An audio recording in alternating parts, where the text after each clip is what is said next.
Hello students, कैसे हैं आप लोग। उम्मीद करूंगा कि आप लोग बहुत अच्छे हैं। तो मैं गजेंद्र शर्मा आप लोगों का स्वागत करता हूं अड्डा 24/7 सीयूटी के इस परिवार के अंदर। सबसे बड़ा सवाल कि सर जैसे बीएचयू का पोर्टल ओपन हुआ उसके बाद में कि सर प्रीफरेंस लिस्ट कैसे हम लोग उसको फिल करें, किस चीज को हम लोग पहले प्रायोरिटी पे रखें, सेकंड पे रखें, थर्ड पे रखें। तो वो जितने भी आप लोगों के डाउट हैं उनको दूर करने के लिए कंप्लीट वीडियो लेके आ गया हूं बीएचयू के ऊपर, जिसमें आप लोगों को सारी चीजें मिल जाएंगी।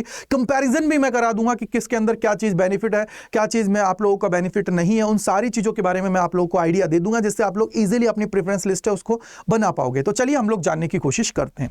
सबसे पहले मैं बात करता हूं यहां पे बीएचयू की। तो बीएचयू के अंदर हमारी दो चीजें होती हैं, एक होती है मेन कैंपस, दूसरा हमारा होता है एफिलिएटेड कॉलेजेस। इन दोनों में क्या डिफरेंस होता है वो भी मैं आप लोगों को बता दूंगा। सबसे इंपॉर्टेंट जो चीज होती है मेन कैंपस की जब बात की जाती है, तो मेन कैंपस जो आप लोगों का है, एक आप लोगों का लंका वाराणसी के अंदर है, एक आप लोगों का है राजीव गांधी साउथ कैंपस, जो आप लोगों का कहां है बेटा, मिर्जापुर के अंदर है, जिसको जनरली हम लोग जानते हैं साउथ कैंपस के नाम से कि भैया साउथ कैंपस आप लोगों का ये है राजीव गांधी। लेकिन ऐसा नहीं है कि सर ये बिल्कुल ये कोई आप लोगों का एफिलिएटेड कॉलेज नहीं है, ये भी मेन कैंपस का पार्ट है। ये दोनों के दोनों को हम लोग क्या बोलते हैं, मेन कैंपस ही हम लोग इसके अंदर बोलते हैं।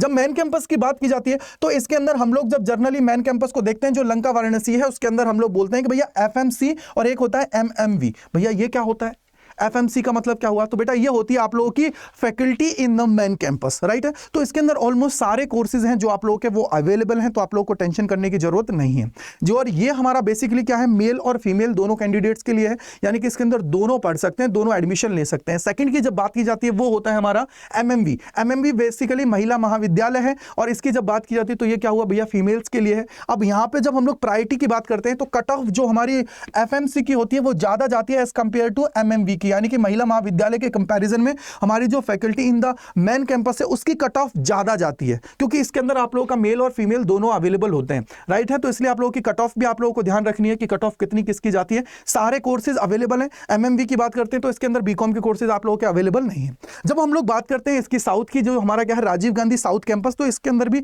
कुछ कोर्सेज अवेलेबल हैं। ऐसा नहीं है कि सारे के सारे कोर्सेज अवेलेबल हैं, ऐसा नहीं है बिल्कुल भी, क्योंकि अब जब हम लोग बीएससी की बात करते हैं तो मेजरली बीएससी एग्रीकल्चर इसके अंदर अवेलेबल है, और उसके अलावा कौन कौन से और कोर्सेज हैं वो भी मैं आप लोगों को बता दूंगा। लास्ट तक टेंशन बिल्कुल मत लीजिए आप लोग।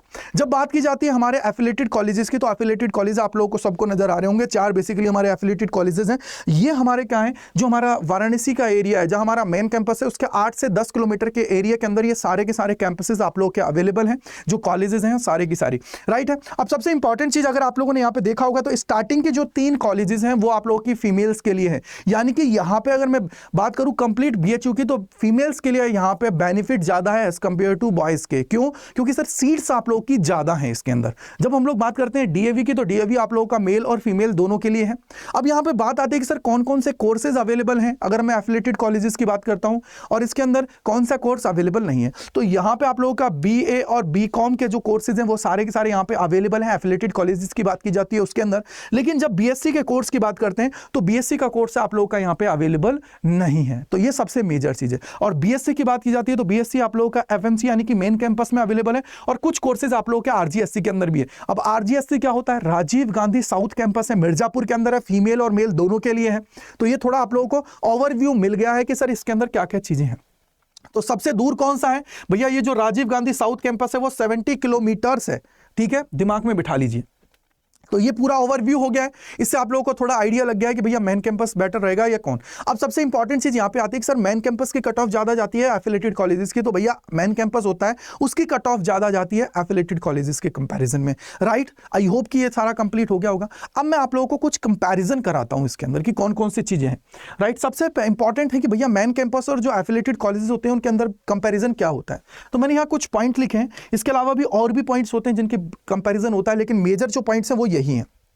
पहला जो है वो है कैंपस। तो भैया कैंपस की जब बात की जाती है तो भैया मेन कैंपस है वो अपने आप में बहुत अच्छा है as compare to affiliated colleges के, उनसे बड़ा भी आप लोगों का मेन कैंपस है। सेकंड की जब बात की जाती है फैसिलिटीज की, तो फैसिलिटीज मेन कैंपस की अच्छी हैं एज कंपेयर टू आप लोगों की जो और कैंपसेज हैं। जैसे लाइब्रेरी है वो आप लोगों की बहुत अच्छी है यहाँ पे मेन कैंपस के अंदर एज कंपेयर टू आप लोगों के जो एफिलिएटेड कॉलेज है। लेकिन जब जो सबसे इंपॉर्टेंट जो सब में कॉमन चीज है, हो सकता है एफिलिएटेड की ज्यादा हो सकता है, वो है आप लोगों का टीचिंग प्रोसेस। भैया टीचिंग प्रोसेस की जब बात की जाती है तो मेन कैंपस और साउथ कैंपस यानी कि मेन और जो हमारा ये एफिलिएटेड कॉलेजेस हैं, क्योंकि मेन में हम लोग बात कर रहे हैं आप लोगों के राजीव गांधी की भी, एफएमसी की भी, एमएमवी की, दोनों तीनों की हम लोग बात उसके साथ कर रहे हैं एफिलिएटेड कॉलेजेस की।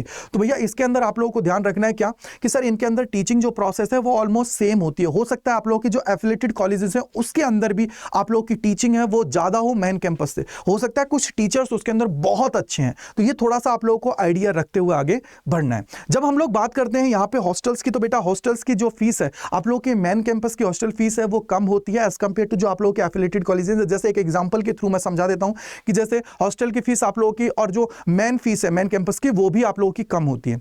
जैसे अगर हम लोग हॉस्टल फी की बात करते हैं तो कंप्लीट अगर साल का मैं बात करूं तो एक एग्जांपल के फॉर्म में 3,000 रुपए आप लोगों की कंप्लीट फीस है। उसके अलावा आप लोगों के जो मैश का खर्च होता है खाने पीने का वो आप लोगों का अलग होता है, जैसे 3,500 रुपए आप लोगों का खाने पीने का हो गया पर मंथ, राइट। लेकिन आप लोग जब बात करते हो एफिलिएटेड कॉलेजेस के अंदर तो उसके अंदर आप लोगों का ये अमाउंट है वो ज्यादा होता है। जब डिग्री की बात की जाती है ऐसा नहीं है कि भैया आप लोगों ने डीएवी में पढ़ा है या एमएमवी में पढ़ा है, एफएमसी में पढ़ रहे हो या आप लोग आरजीएससी के अंदर पढ़े हो, भैया ऐसा कुछ नहीं है, उससे कोई मतलब नहीं है। यहाँ पे आप लोगों को डिग्री मिलने वाली है वो बीएचयू की डिग्री मिलेगी, तो इसलिए आप लोगों को थोड़ा ध्यान रखना है कि भैया ये बीएचयू है तो बीएचयू में किसी भी कॉलेज के अंदर आप लोग पढ़ रहे हो डिग्री आप लोगों को बीएचयू की मिलने वाली है। तो ये सारे कंपैरिजन है जो मेनली आप लोगों को मैंने बता दिया है कि भैया मेन कैंपस और एफिलिएटेड कॉलेजेस के अंदर क्या है। तो इससे आप लोगों को थोड़ा आइडिया लग गया होगा कि यहाँ पे जो मेन कैंपस है वो हमारे लिए बेनिफिशियल होने वाला है। तो जो कट ऑफ भी मैंने आप लोगों को बताई है मेन कैंपस की ज्यादा जाएगी एज कंपेयर टू आप लोगों के जो एफिलिएटेड कॉलेजेस हैं उनसे। समझ में आ गया होगा, आई होप कि ये सारे डाउट्स क्लियर हो गए होंगे, तो कमेंट सेक्शन के अंदर जरूर बताइएगा। अब सर ये जो चीजें हमने पढ़ी हैं उसका कंक्लूजन क्या है, जो मैंने आपको बताया उसका कंक्लूजन क्या निकल रहा है। तो भैया कंक्लूजन की जब बात की जाती है तो चलिए कंक्लूजन मैं आप लोगों को बता देता हूं कि भैया अगर आप लोगों की प्रायोरिटी लिस्ट की मैं बात करूं तो प्रायोरिटी में आप लोगों का होना चाहिए मेन कैंपस। सबसे पहले मेन कैंपस होना चाहिए, मेन कैंपस में जिसमें आप लोगों का एफएमसी और एमएमवी है, राइट है। लेकिन अब आप कोई बॉय कैंडिडेट है तो उसके लिए तो एफएमसी है, ऐसा नहीं है कि एमएमवी में वो एडमिशन ले ले, ऐसा तो पॉसिबिलिटीज नहीं है क्योंकि वो भैया गर्ल्स थोड़ी है, राइट। सेकंड आप लोगों का होना चाहिए आरजीएससी। लास्ट में आप लोगों को फोकस करना है जो आप लोगों के एफिलिएटेड कॉलेजेस हैं उनके ऊपर, दिमाग में अच्छे से बिठा लीजिए। ये आप लोगों की मैंने प्रायोरिटी आप लोगों को बता दिया कि किसको आप लोग प्रायोरिटी दोगे। तो एफिलिएटेड कॉलेजेस की प्रायोरिटी आप लोग लास्ट में रखिएगा एज कंपेयर टू आप लोगों की जो दोनों है। अब सबसे इंपॉर्टेंट चीज आप सभी को पता लगेगा होगा कि यहां पे एफएमसी, किसकी बात कर रहा हूं बेटा, एफएमसी की मैं बात कर रहा हूं, ये हमारा मेल फीमेल है। उसके अलावा राजीव गांधी जो हमारा है ये मेल फीमेल है, और उसके अलावा डीएवी है वो हमारे क्या है मेल फीमेल है। लेकिन अगर कोई साइंस का बच्चा है बीएससी करना चाहता है तो उसके लिए तो ये खत्म, क्योंकि यहाँ पे तो बीएससी अवेलेबल नहीं है, तो उसके लिए तो एफएमसी में जा सकता है या फिर वो कहां पे जा सकता है आरजीएससी के अंदर जा सकता है अगर एग्रीकल्चर वगैरह में उसका इंटरेस्ट है तो ये सबसे इंपॉर्टेंट चीज है। और भैया बीए के जो कोर्सेज वाले बच्चे हैं उनके लिए तो भैया भर भर के सीट्स हैं, जिसमें फीमेल कैंडिडेट है उनके लिए तो बहुत बेनिफिट आप लोगों को इसके अंदर होने वाला है। तो इसलिए आप सभी को समझ में आ गया होगा कि प्रायोरिटी आप लोगों की कौन सी है। पहले ये आपके होनी चाहिए प्रायोरिटी, सेकंड में आप लोगों का ये प्रायोरिटी होनी चाहिए, थर्ड में आप लोगों का एफिलिएटेड कॉलेजेस में ये प्रायोरिटी होनी चाहिए। वहां पे आपको शॉर्ट फॉर्म में नजर आएंगे, तो शॉर्ट फॉर्म मैंने आप लोगों के लिए लिख रखी है कि भैया एफएमसी क्या होता है, एमएमवी क्या होता है, आरजीएससी क्या होता है। उसके अलावा ये आप लोगों के जो बाकी एफिलिएटेड कॉलेजेस हैं वो आपके सारे सामने आपके नजर हैं, राइट है। तो आई होप कि आपके सारे डाउट क्लियर हो गए होंगे। तो मैं गजेंद्र शर्मा तहे दिल से आप लोगों का शुक्रिया अदा करता हूं मेरे साथ जुड़ने के लिए अड्डा 24/7 सीयूटी के इस परिवार के अंदर। Thank you and bye bye to all. Comment section के अंदर जरूर बताएगा कि अब भैया आपके सारे डाउट्स क्लियर हो गए हैं या नहीं हो गए। तो रिजल्ट क्या है जो मैंने आपको सारी चीजें कंक्लूजन के अंदर बताई दिया है। Thank you and bye bye to all. Comment section के अंदर जरूर बताइएगा अगर आप लोगों की और कोई क्वेरी है, कोई डाउट है, कोई और दुख दर्द है, उन सभी को हम लोग दूर करेंगे। और आप लोगों के लिए डिस्क्रिप्शन बॉक्स में एक गूगल फॉर्म भी दे रखा है, अगर कोई डाउट है तो उसके अंदर भर दीजिए। मैं और जो हमारी पूरी टीम है वो आप लोगों की पूरी मदद करेगी आप लोगों को आपके ड्रीम कॉलेज तक पहुंचाने के लिए। Thank you and bye bye to all.